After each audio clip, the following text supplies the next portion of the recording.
सगळ्यात महत्वाचं की गेल्या 10 वर्षामध्ये 7.5 वर्ष देवेंद्र फडणवीसजी गृहमंत्री आहेत. जर 7.5 वर्ष देवेंद्र फडणवीसजी गृहमंत्री आहेत तर देवेंद्र फडणवीस आपल्या काळामध्ये सगळ्यात जास्त महाराष्ट्राचा क्राईम रेट वाढलाय.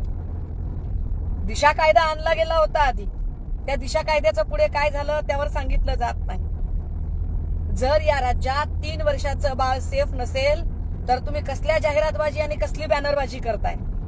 जिथे तुम्ही 3 वर्षाच्या बाळाला सुरक्षितता देऊ शकत नाही आणि 30 वर्षाच्या तरुणीलाही तुम्ही सुरक्षितता देऊ शकत नाही, तुम्ही काय थापा आणि काय बाता मारताय.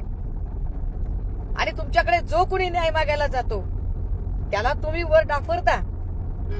फडणवीस साहेबांचा आता राजीनामा त्यांनी स्वतःहून दिला पाहिजे, कारण ते सगळीकडून सपशेल अपयशी ठरले आहेत.